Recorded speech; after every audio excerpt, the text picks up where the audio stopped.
Hi friends, இன்றைக்கி எங்கள் வீட்டில் என்ன ஸ்பெஷல்னு பார்த்துடலாமா? எல்லாருக்குமே கொஞ்சம் கோல்டு இந்த மாதிரிலாம் இருந்தது. ஹஸ்பண்ட் வந்து நேற்று கொஞ்சம் த்ரோட் இன்ஃபெக்ஷனாக இருக்குதுன்னு சொல்லிட்டு ரொம்ப இதாக இருந்தாங்க. சரி, ஓகே, இன்றைக்கி காலைல கொஞ்சம் கஷாயம் மாதிரி வச்சு கொடுத்துடலான்னு சொல்லிட்டு கொஞ்சம் ஓமவல்லி இலை, அப்புறம் கீழே வந்து கொஞ்சம் துளசி எல்லாம் பிடிங்கிட்டு வந்திருந்தாங்க. அது போக அந்த வீட்டில் உள்ள பொருட்கள்லாம் இருக்கும் இல்லையா, ஸோ அதெல்லாம் வச்சு கஷாயம் மாதிரி நல்லா இடித்து கொடுத்துட்டேன். பசங்களுமே கொஞ்சம் குடித்தாங்க. ஏன்னா அவங்களுக்குமே வந்து கோல்டு நல்லா இருந்துச்சு.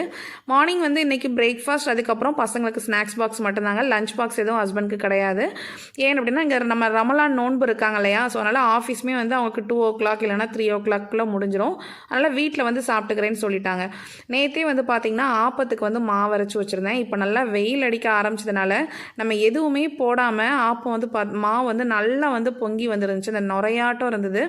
இந்த மாதிரி இருக்கப்போ நம்ம வந்து சோடா உப்பு அந்த மாதிரி எதுவுமே போடாமல் சூப்பராக நமக்கு நல்லா சாஃப்டாக இருக்கும். ஸோ பசங்களுக்கு வந்து ஆப்பனாலே தேங்காய் பால் தான். தேங்காய் பால் வந்து வேணும்னு சொல்லிட்டாங்க. அதனால் தேங்காய் பால் வச்சு கொடுத்தாச்சு. எனக்கும் ஹஸ்பண்டுக்கும் வந்து பார்த்திங்கன்னா அந்த மட்டன் குழம்பு வந்து பண்ணியிருந்தேன். ஏன்னா ரொம்ப எனர்ஜெட்டிக்காக இல்லாமே இருந்துச்சு. ஸோ இன்றைக்கி மட்டன் வச்சிடலாம் சொல்லிட்டு 1/2 kg மட்டன் இருந்துச்சு. அதை வச்சு குழம்பு வச்சு ஆப்பத்துக்கு எடுத்துக்கிட்டோம்.